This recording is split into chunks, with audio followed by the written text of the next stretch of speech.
Hello, today I'm discussing the vehicle maintenance repair service logbook, which is for the year 2015. Normally, when you enter the spreadsheet, you will be shown the cover page that tells you specifically the year you're in. It's 2015. And you have what we call a practice sheet. The whole spreadsheet is made of various worksheets for the different months of the year. This particular spreadsheet was done from June till December 2015. As this is November, I would expect us to start using this from this period up to December. Okay, and then we'll produce a new spreadsheet for 2016. But going back to the beginning, you can see me flicking down. I'm on the cover page. This is basically your, if you like, the title of what you're doing. What I would like to go through is the practice sheet, which I've just opened.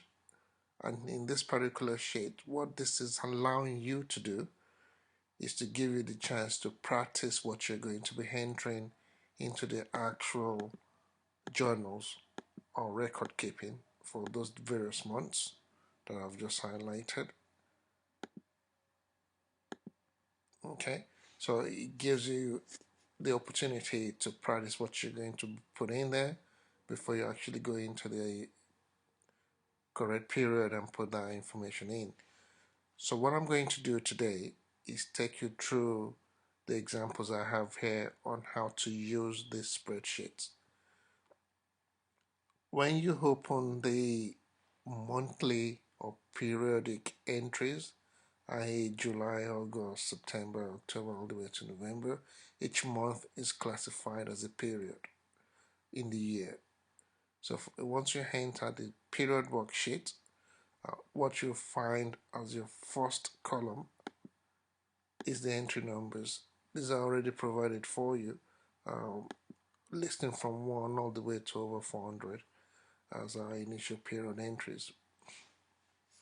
So you don't have to do anything with those, but what you need to do is obviously put in your entries in the order as they happen in real life. What that means is if on Monday you made a repair on one of the trucks, I expect to see that before the repairs you made on Tuesday. Okay, so the second cell tells you exactly that. We want the date of service, which basically tells us what you're doing and on what day you're doing it. The third cell tells you the particular vehicle you're working on or you're recording against.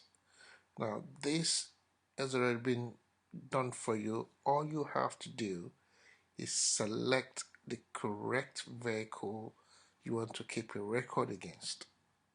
Okay, you do that by pressing the arrow keys here, and every single company vehicle and trucks is listed for you to select. For the maintenance service logbook, we're covering every single vehicle asset for Ascot. So I will be expecting to see all the repairs, all the services, and every activity against any vehicle that belongs to Ascot or is being used by Ascot. Okay, so and all you have to do is once you know exactly the one you want, we've already selected the man orange truck currently in this example. You just have to select it and you move on to the next column. Okay, now the next column is basically saying to you that every time any activity is done against any vehicle, we need to keep a record of the mileage on that vehicle at that point in time. This would help us to gauge the distance covered between services, for example, or how frequently we're doing certain uh, emergency repairs or or maintenance. A typical example will be how frequently are we putting engine oil into this vehicle. If the mileage hasn't really moved a lot, then we have to question what is going on. The next item is the work type. We also want to identify what is being done on that vehicle at that point in time. Again, this is a list of values. You don't have to type anything in here. You have to select it using the icon right here. Again, I've got a list of work types that are valid as we speak for everything we're doing within Ascot. If by the time you start using these and you think you need more work types, that'll be something that we can look at on the administrative section, which I'll get to later on in this discussion. But right now, we have all these types of work that we believe you're doing on the vehicle. There may be other ones that we've missed, but by all means, look through them, select the right ones when you're using the spreadsheet, and if you find anything missing, get back to me. For now, we've just selected the simple repair work. And over here on the next column, this is basically free text entry where you highlight and tell us exactly what you're doing against that vehicle at that point in time. So over here we've got an entry about rubber cover for tank gauge replaced with steel cap. It could be anything. It could be as little as changing a wire or a cable or a fuel pipe. Everything goes in here that tells us exactly what is being done against that vehicle for this entry to be valid. Um, the next entry is basically a way of capturing who has worked on that vehicle for us. So if we've decided to use a mechanic that is not part of the in-house workers, then we want the entries, their name, how to contact them, and where they are based.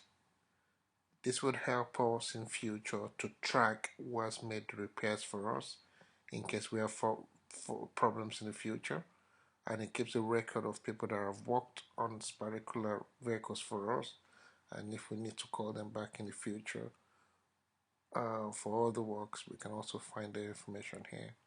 It is crucial that this is filled in if we've brought in external people to do any work for us, because it does affect the warranty or guarantee of any work they do for us, and we need to track them down. Right. The next column is the in case it's actually been done by uh, people within Ascot, like Dua, for example. I'm expecting to find that information here so we know exactly who's done what for the vehicle. In most cases, is either we have people working on the vehicle internally, or we've actually assigned external mechanics to work on the vehicle for us. In some cases, both would have to work on the vehicle for that particular problem, and it is allowed to actually have both the external mechanic and someone in-house. For example, to say they've actually worked on it together. The next thing is obviously in hindsight, because this record is after the event, we should be able to identify clearly what the cost was for the parts and materials we bought to fix the problem, and we also highlight how much was the labor charge by the mechanics. Obviously, if it's been done in-house, there should be no charge uh, in the workmanship cost. We also have another column here called the related expense cost. This is to help us to identify extra cost in getting this repair done. For example, we've had to buy petrol to get to where we're buying the parts that we need. I would like to see those sort of related costs there. If you have to take a taxi to get the parts or any other related expense, for example, sudden breakdown, we had to repair a tire to get to where we had to get to, but we were doing that because of this job, then I expect to see all of that here. Okay, and once you do that, obviously, because if you use the related expense cost, this description is telling me what was that extra expense for. We need to know what you're doing with that money. Okay, and this is where you give us more details about what you use that extra money expense on. Um, Now, this isn't a very interesting column for me. Um, any vehicle that belongs to the company after any service or repairs of any nature, by the time Ascot is accepting that vehicle back, it has to be tested and accepted by an Ascot staff to indicate that they've tested it and the problem has been resolved. I am very keen to know who has decided to accept a vehicle in case within a day or two as it happens the same problem is reoccurring. This is to also make sure we know who is doing the testing for any vehicles that we're taking back. Under no circumstances must we take on or take back vehicles from external mechanics without this test. Test would include driving the vehicle around, doing all the basic checks, brakes, lights, and that particular problem that may have occurred being tested to make sure it's working. For example, if we've just fixed the gear, we will expect to drive around changing the gear smoothly. If we've done something with the steering wheel or the brake pads, they need to be tested. And again, there is a list of values here. Everybody, no one, this is not a free entry. Again, we use the icon to select the list of names of the people that can actually approve a car being brought back to the business. Currently, there seems to be only one person on there, but we'll add other people in there in the future. So there will be Daniel, Doer, and some other people that will identify as responsible to test and check any repairs or work that has been done on any vehicles in the company. You also have a section called Notes. Now, this section is basically for whoever's doing the records to add extra information on that particular repair to give management a better understanding of what's going on, or to suggest or make recommendations on a better way to go forward with the vehicle. Okay, and that's it. The other sections that are of interest in blue are not for user entry. These are automatically calculated based on the costs that we've outlined in the previous sections or columns that I spoke to you about. These three columns here, your entries here will be reflected as a sum in this area, but as you can see, we're saying it's system generated. Do not touch it, just leave it alone. Don't bother looking at it at all. That's my advice, because if you change the formula, then we have a problem with the spreadsheet, and that is not allowed. So don't normally go in here at all. Now, the interesting bit around this is the other columns are free for you to put in extra information that would help the business in understanding what is going on. In this particular case, I've added a picture of, for example, what we've repaired or what we've taken out. Uh, for real maintenance and service record keeping, in the modern age, pictures are allowed. Uh, you take the picture with your smartphone, you send it to your email, you download it to your computer, and you attach it here when you're doing the record entry. Ideally, what you would like to see is what we call before and after scenario. So what that means is, if for example you're changing the battery, we'd like to see the picture of the old battery that we're going to replace, and a second picture showing the new battery that's been placed on the truck. Now, part of the extra things that we would like to see as either notes or the description of what has actually taken place is, if as much as possible, I would be interested in things like the serial numbers of the items that we've changed, or anything that identifies or makes them unique. So for example, if we add a battery on the truck, the battery will have a serial number. So when we're changing it, we'll say, for example, that battery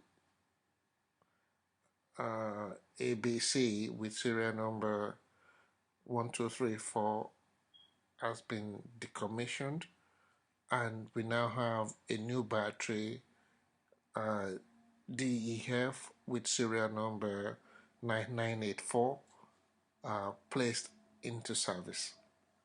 So what I will do for us, and with the pictures in there as well, what I would do for us is we would know at that point that we now have a battery with a particular serial number attached to that truck.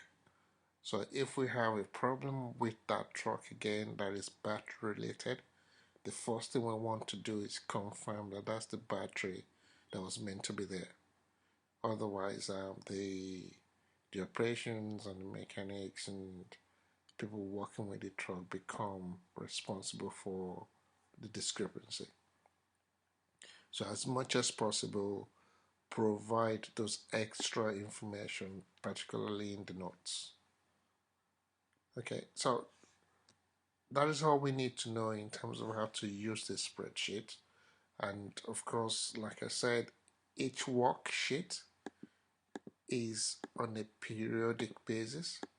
So November is a period. I would expect entries for November here from the team. And then when we get into December, we will move on to December and pushing all the entries as well. Okay. Each period has over, like I said, 400 entries. I'm hoping we won't have to put in as that much entry in a month. Okay, but there is space there to take in all the work you have to do. Now, and that's it. Now for the interesting bit about how do I do the list of values. For example, for these trucks, you can see that I can do a pick list, and I can see all the vehicles belonging to our squad at this point in time. And for the work type, I have a list of values, and presumably in here, which is just Daniel alone, there should be a work type. So what I need to do is look at where I can find small people in here, because normally I would have expected quite a few people to approve and check and confirm that repairs have been done. So the way we do that is by using a list of values which we've kept on at the last page, last worksheet of of the uh, of the spreadsheet. And as you can see, we call it a control sheet, and we say do not remove. Okay, so right now what we have is I've got a list of Ascot staff in here, um, but only Daniel is showing up in the list of values. So I'm going to change that to make sure we have more than Daniel on it. As you can see, this is where I have the vehicles listed as well and the work type. So I'm going to demonstrate how we can amend this as we go along during the month for the periods. So before I do that, I'm going to add a couple of more people into my ASCO staff list. It's just a list of names. So I'm going to add, for example, and I would also add a few more. My core team for admin. I may struggle with the spelling, but we'll get it.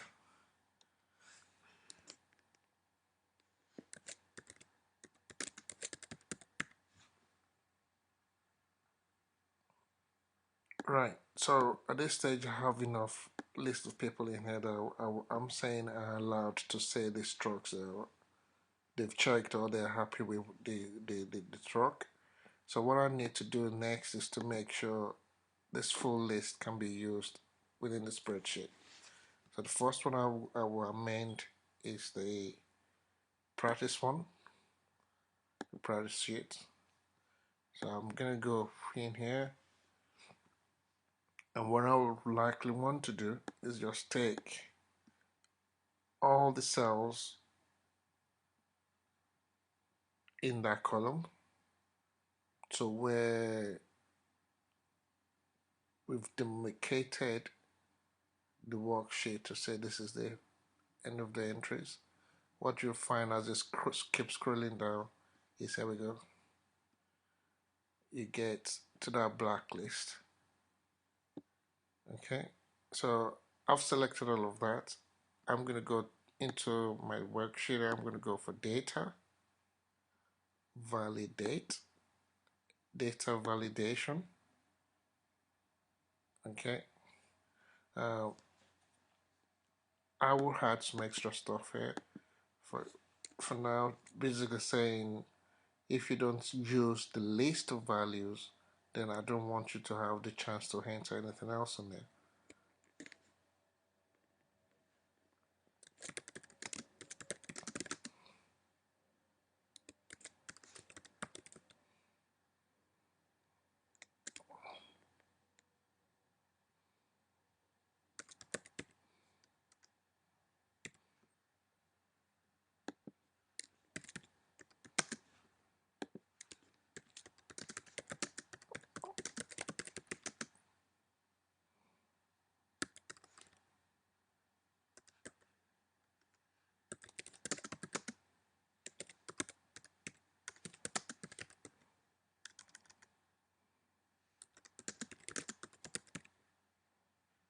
Right. So I think that's self-explanatory.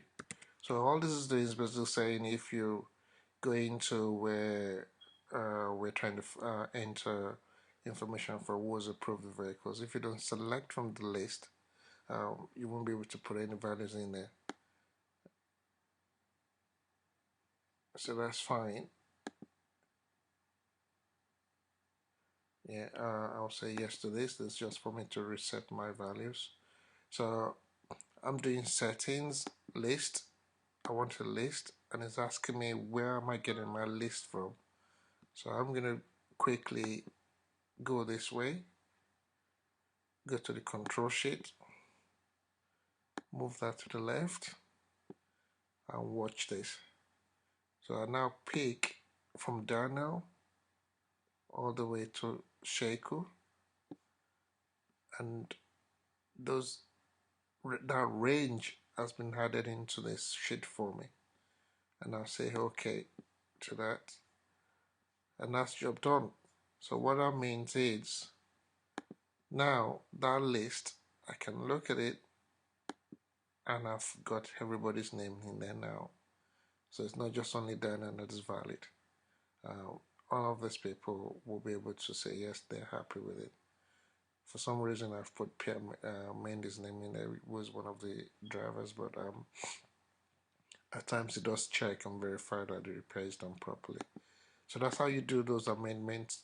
That is feasible for every single cell here that we've done a list of values for. That's how you change the values or increase the values. One of the things, if you guys have been quick to note, is at the end of the allowed cells, after these black lines, there are some management information in here that you don't need to look at, but is of huge interest for myself and for the admin team. What this spreadsheet will be doing behind the scenes is working out in some ways some of the total expense we've incurred for that month and other information. Like I said, I won't go too much into details on that because it's not really required for this particular session. But in general, that's how you make amendments and how you make all the entries that you need. And for what I'll show you before I close the session is I'm on my practice sheet. I've just made a change to um,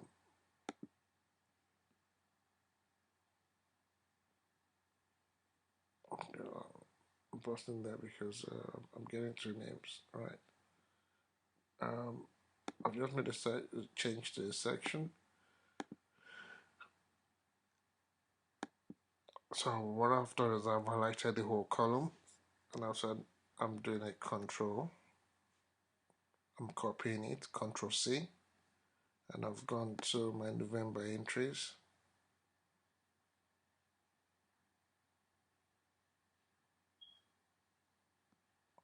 And I've gone in there again, selected the whole column, and done a Control V to paste it in. I'll get rid of the name I don't really need for this one. And what you find is for November, we should now have the capability for that list. And what I'll do is I'll go into December and I'll do the same. Select the whole column and paste. Okay, something's going wrong. And get remove that.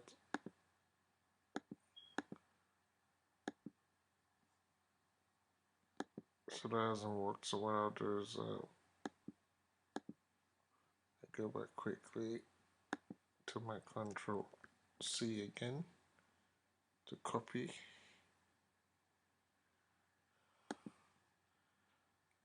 Select it on the December one. And yep, I've got that in there. So right now this worksheet I've just done is ready to use for November and December. And you have